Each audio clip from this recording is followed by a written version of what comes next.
আসলে প্রথমেই একটু বলে নিতে চাই, এই বিএনপির চেয়ারপারসনের বেগম খালেদা জিয়ার যে রাজনৈতিক কার্যালয়ের সামনে একটা শোকার্ত যে আবেগ ঘন শোকাবহ একটা পরিবেশ বিরাজ করছে।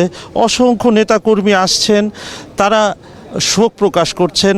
আসলে শোক প্রকাশের ভাষা কিন্তু কেউ ভাষা নেই তাদের কাছে। সবাই শোকে অনেকটা পাথর। কেউ কেউ দোয়া করছেন, কেউ কেউ কার্যালয়ের যে গেটের বাইরে বসে মুনাজাত করছেন। মহিলা দলের নেতাকর্মীরা দোয়া করছেন, মুনাজাত করছেন, খালেদা জিয়ার রুহের মাগফিরাত কামনা করছেন। বিভিন্ন জায়গা থেকে নেতাকর্মীরা এসেছেন এবং আসলে অনেকটা নিস্তব্ধ নেতাকর্মীরা হঠাৎ করেই এই তাদের যে দলের যে চেয়ারপারসন বেগম খালেদা জিয়া, যিনি গণতন্ত্রের এক অবিসংবাদিত নেত্রী বলা চলে, যিনি গণতন্ত্রের জন্য সংগ্রাম করে গেছেন আজীবন, 41 বছরের তার রাজনৈতিক যেই জীবন, যে বলা চলে আপসহীন রাজনীতির মহাকাব্য বেগম খালেদা জিয়া। তিনি আপসহীন মানুষের অধিকার আদায়ের জন্য সব সময় ছিলেন আপসহীন। এই মুহূর্তে কিন্তু আপনি যেই প্রশ্নটি করেছেন যে তার মৃত্যু পরবর্তী যেই দাফন এবং জানাজার যে কর্মসূচি সরকারের পক্ষ থেকে দেওয়া হয়েছে, এখন দলীয়ভাবে কিন্তু কি হবে, দলীয়ভাবে একটি কর্মসূচি কিন্তু ইতিমধ্যে দেয়া হয়েছে। 7 দিনের শোক, দলীয় সারা দেশে 7 দিনের শোক বই, সারা দেশে বিএনপি কার্যালয়গুলোতে শোক বই খোলা হয়েছে। এখন কিন্তু স্থায়ী কমিটির সদস্য এবং যে ভারপ্রাপ্ত চেয়ারম্যান তারেক রহমানের উপস্থিতিতে কিন্তু সেই বৈঠকটি চলছে। 12:30টায় বৈঠকটি শুরু হয়েছে, এখনও বৈঠকটি চলছে। কি কার্যক্রম দলের পক্ষ থেকে নেওয়া হবে, জানাজা বা দাফন বিষয়গুলি ছাড়াও আরও কি নেওয়া হবে, বৈঠক শেষে দলের সেই বিষয়টি আনুষ্ঠানিকভাবে জানানো হবে। তখন আমরা দলের যেই কর্মসূচি বা সিদ্ধান্তগুলো আমরা আপনার মাধ্যমে দেশের মানুষকে জানাতে পারবো। আর সার্বিক যে পরিস্থিতি যা বলছিলাম, সারা দেশ কিন্তু শোকে পাথর। আজকে তিনি কিন্তু শুধু দলের নেত্রী ছিলেন না, তিনি ছিলেন জনগণের নেত্রী, জনগণের অধিকার আদায়ের নেত্রী। আমরা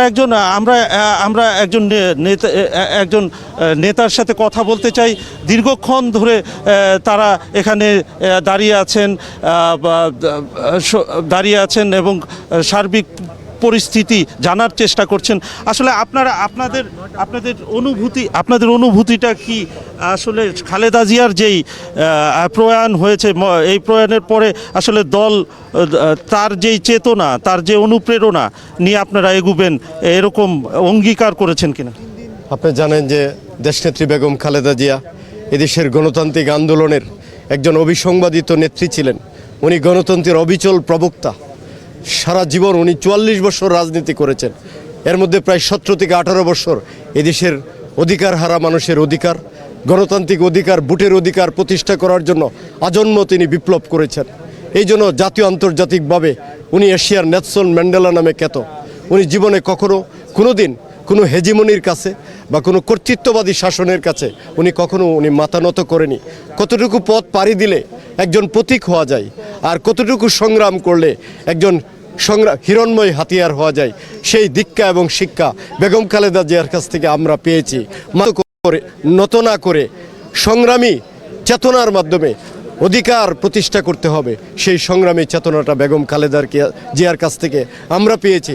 আজকের এই সুখের দিনে আমরা বেগম খালেদা জিয়া যে হঠাৎ করে আমাদের মাঝ থেকে উনি না ফেরার দেশে চলে গেছেন, ওনার সংগ্রামী আত্মা, বিধি আত্মা স্বর্গে বসবাস করবে, অবস্থান করবে। এটাই হচ্ছে আমাদের আরাধনা। এবং বেগম খালেদা জিয়ার যে অসমাপ্ত কর্মসূচি ভোট, ভাত এবং গণতন্ত্র, বাংলাদেশের টেকনাফ থেকে তেঁতুলিয়া যে স্বৈরাচারের জাতাকলে পিষ্ট হয়ে ঘুমরে কেঁদেছিল, আমরা সেই অধিকার প্রতিষ্ঠা করে বেগম খালেদা জিয়ার আত্মাকে শান্তি দিতে চাই। হ্যাঁ, আসলে নেতাকর্মীদের সাথে যেমন শোক আছে, সেই শোককে শক্তিতে পরিণত করে সামনে এগিয়ে যাওয়ার প্রত্যয় জানাচ্ছেন নেতাকর্মীরা। তারা কোনোভাবেই মাথা নত করবেন না। গণতন্ত্র প্রতিষ্ঠার সংগ্রামে জয়ী হওয়ার জন্য আসলে তারা এগিয়ে যাবেন, এমনটাই জানালেন এখানে শোকার্ত নেতাকর্মীরা। ভাবনা, বিএনপি চেয়ারপারসনের কার্যালয় থেকে এই ছিল আমার কাছে সবশেষ খবর।